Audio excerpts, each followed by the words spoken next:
Welcome to Jaya's homely kitchen. ഇന്ന് നമുക്ക് മത്തങ്ങ കിച്ചടി തയ്യാറാക്കുന്നത് എങ്ങനെയാണെന്ന് നോക്കാം. ഇതിന് വേണ്ട ഇൻഗ്രീഡിയൻസ് 150 ഗ്രാം മത്തങ്ങ ഇങ്ങനെ ഷ്രെഡ് ചെയ്ത് വെച്ചിട്ടുണ്ട്. വളരെ തിന്നായിട്ട്, കുറച്ച് നീളത്തിനായിട്ട് തിന്നായിട്ടാണ് ഷ്രെഡ് ചെയ്ത് വെച്ചിട്ടുള്ളത്. നല്ല വിളഞ്ഞ മത്തങ്ങ ആയിരിക്കണം ഇതിനു വേണ്ടി എടുക്കേണ്ടത്. അധികം മൂക്കാത്ത മത്തങ്ങയിൽ അത്രയും സ്വാദ് കാണത്തില്ല. കുറച്ച് ചെറുതായിട്ടൊന്ന് പഴുത്തു തുടങ്ങിയ മത്തങ്ങയും നല്ല ഒരു ഓറഞ്ച് കളർ വരുന്ന രീതിയിലുള്ള മത്തങ്ങ എടുക്കാനായിട്ട് ശ്രദ്ധിക്കുക. അഥവാ ഒരുപാട് പഴുത്തുപോയ മത്തങ്ങ ആയാലും നമുക്കിത് ചെയ്യാൻ ബുദ്ധിമുട്ടായിരിക്കും, ഷ്രെഡ് ചെയ്യാൻ ബുദ്ധിമുട്ടായിരിക്കും. അപ്പോൾ രണ്ടിനും ഇടയിലുള്ള നല്ല വിളഞ്ഞ ചെറുതായിട്ട് മധുരം വന്നു തുടങ്ങിയ മത്തങ്ങ എടുക്കാനായിട്ട് ശ്രദ്ധിക്കുക. 150 ഗ്രാം ഇതുപോലെ ഷ്രെഡ് ചെയ്തെടുത്ത് വെച്ചിട്ടുണ്ട്. 150 ml നല്ല കട്ട തൈര്, പുളിയില്ലാത്തതും എടുത്തിട്ടുണ്ട്.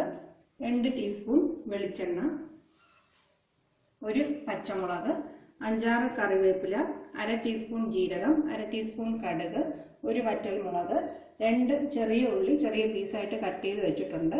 ആവശ്യത്തിന് ഉപ്പ്, 3 ടേബിൾ സ്പൂൺ തേങ്ങ. നമുക്ക് കറിക്കുള്ള അരപ്പ് തയ്യാറാക്കിയെടുക്കാം. തേങ്ങയും എടുത്തു വെച്ചിട്ടുള്ള ജീരകവും പകുതി കടുകും ചേർത്ത് കുറച്ച് വെള്ളവും കൂടെ ഒഴിച്ച് നന്നായിട്ട് അരച്ചെടുക്കാം. തേങ്ങ നന്നായിട്ട് അരച്ചെടുത്തിട്ടുണ്ട്. പച്ചമുളക് ഇതിൻ്റെ കൂടെ അരയ്ക്കണം എന്നുള്ളവർക്ക് ഈ സമയത്ത് പച്ചമുളകും കൂടെ ചേർത്ത് അരച്ചെടുക്കാം. കട്ട് ചെയ്ത് വഴറ്റാനാണ് താല്പര്യമെങ്കിൽ അങ്ങനെ വേണമെങ്കിലും ചെയ്യാം. ഒരു പാൻ ചൂടാക്കി അതിൽ വെളിച്ചെണ്ണ ഒഴിച്ചു കൊടുക്കാം. വെളിച്ചെണ്ണ ചൂടായതിനു ശേഷം കടുകിട്ട് പൊട്ടിക്കാം. വറ്റൽമുളകും കറിവേപ്പിലയും പച്ചമുളകും ചെറിയ ഉള്ളിയും ചേർത്ത് ഒന്ന് വഴറ്റാം. ഒന്ന് വാടിയതിനു ശേഷം മത്തങ്ങയും കൂടെ ചേർത്ത് 1-2 മിനിറ്റ് നന്നായിട്ട് വഴറ്റിയെടുക്കാം. മത്തങ്ങയ്ക്ക് അധികം വേവില്ല, 2 മിനിറ്റ് നന്നായിട്ട് വഴറ്റിയെടുക്കാൻ മതിയാവും. ആവശ്യമുള്ള ഉപ്പും കൂടെ ചേർത്ത് കൊടുക്കുക.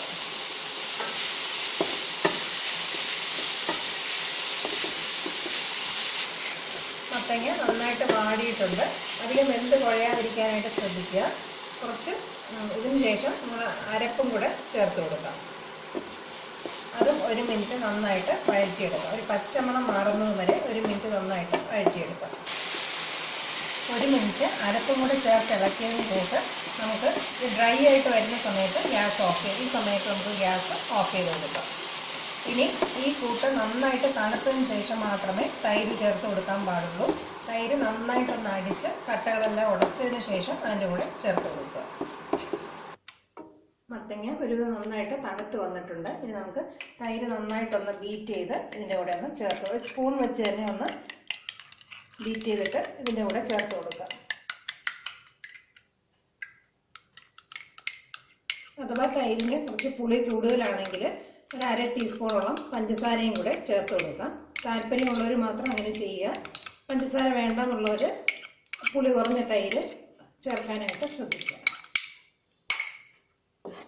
നന്നായിട്ട് മിക്സ് ചെയ്ത് കൊടുക്കുക. ഇനി നമുക്കിതൊരു വിളമ്പുന്ന പാത്രത്തിലേക്ക് മാറ്റാം.